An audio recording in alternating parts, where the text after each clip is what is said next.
Action! What is up, Baggies fans, football fans and sports fans, and welcome to the latest Matchday vlog. West Bromwich Albion versus Millwall at the Hawthorns, Friday night kickoff. It's a very tough game against a very tough opposition. A team that really are looking for automatics and, you know, a team looking to survive in the league, and who'd have thought it would be us looking to survive and Millwall looking to go up, but that is the way the cookie has crumbled this season. Looking at the lineup, I'm a bit confused. We seem to be playing Malumbi out right wing, Mowat and Diakite in the middle too. It's just a very, very strange formation. Madja has been dropped and it's DK and Heggybo up top. Again, a bit of a strange one. I'd have probably dropped Heggybo and given him a rest, but we can see tonight what goes on. Obviously, Caleb Taylor is playing for Millwall. It's guaranteed he's going to try and get on the score sheet or close to it tonight.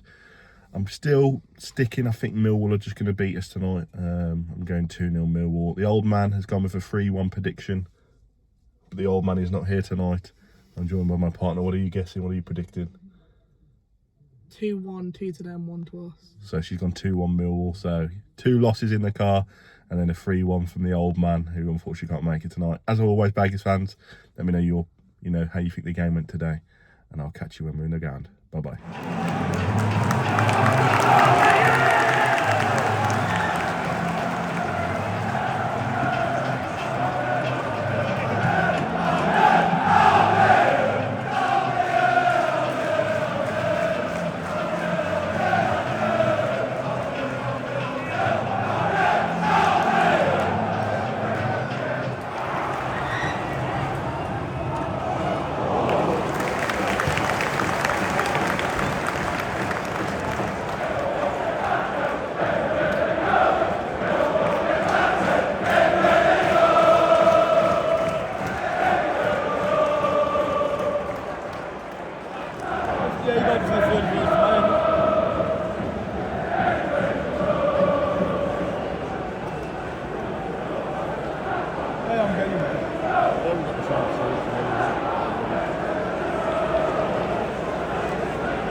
Managers have been round about playing on a Friday night.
Been gone.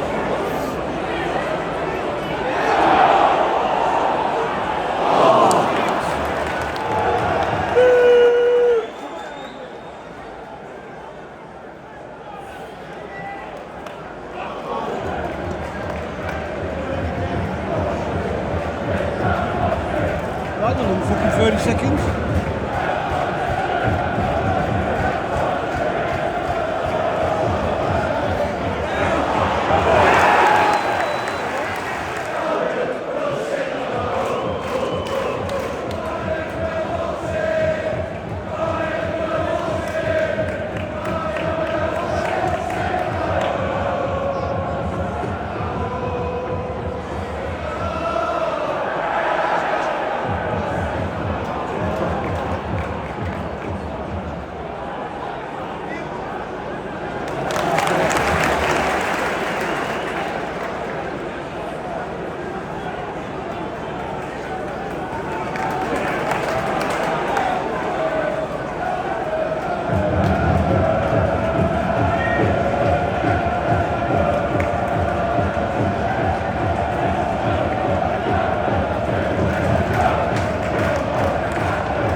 Well, Baggies fans, back from WBA versus Millwall. Another 0-0 game, but a lot better than Blackburn away was. Both teams, you could see, really wanted to get something from the game this evening. Millwall had obviously the better chance in the first half with Coburn missing. It was a difficult chance, let's be fair to him, but it was still pretty much centre of the goal, and he should have put it on target, at least in the back of the net. And in the second half, we had the best chance of the game. Malumbi from a couple of yards out landed two off a corner. He's free, and he's just hit it straight at the keeper. So I don't know how he's not scored that. But overall, a much better performance from the Albion.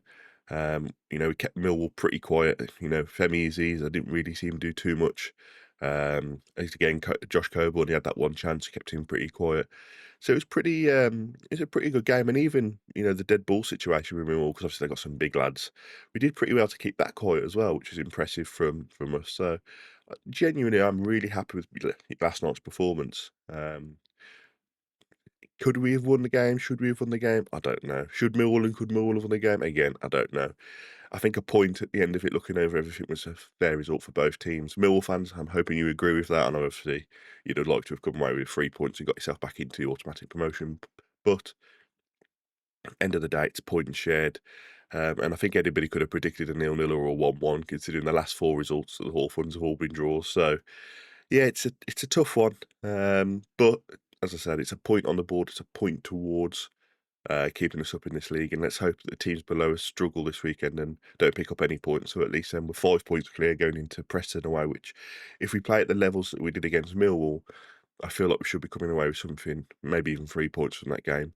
With potentially Grant and Wallace coming back as well, that helps us. You could see the lack of width again really, really hurt us. Malumbi had to play out on the right, but you could see he just kept drifting in. Same with Price on the left, he just kept drifting in. And you get to a point where you've got no width and you force everything to go to the middle, and Millwall are quite happy to soak that up, to be fair to them. So we're just lacking that width. For me, man of the match was Diakite, another fantastic performance. For these last 3 games, I don't know where this Diakite has come from, but if he's the level of player that he's going to be playing like that every week, then yeah, keep him next season, sign him on for a longer if we need to. If we could play with somebody creative next to him, then I don't see why we don't, go further on in the league next year. I was a bit disappointed in Mowat. He gave the ball away cheaply a lot of times. And then when we obviously tried to break with him, he'd pick the ball up on the edge of the box. And by the time he got to the halfway line, he'd been caught up. And, when you're trying to break quickly on teams, you want somebody with pace to carry the ball. And we just didn't really have that. DK did well to get the ball past a couple of their players. So I think, again, he's looking a little bit better. Do I start with him and Hegebo again against Preston? I probably do, to be fair. I think that combination worked well. When Madger come on, didn't really do much, kept losing the ball. Sule come on as well, looks a little bit of a live wire, so somebody that could be useful in these last couple of games. But overall, I'm really happy with his performance. I know obviously last week, as I said, it was a 0-0. We were like, what's going on? But this week, 0-0, but it was a hard-fought 0-0. Both teams could have won it. And I think at the end of the day, as I said, it's a fair result. Onwards and upwards to Preston. Don't forget to subscribe, like this video, leave a comment from both sides. I want to hear your thoughts on the game. And as always, I'll catch you for the preview of Preston. Bye-bye.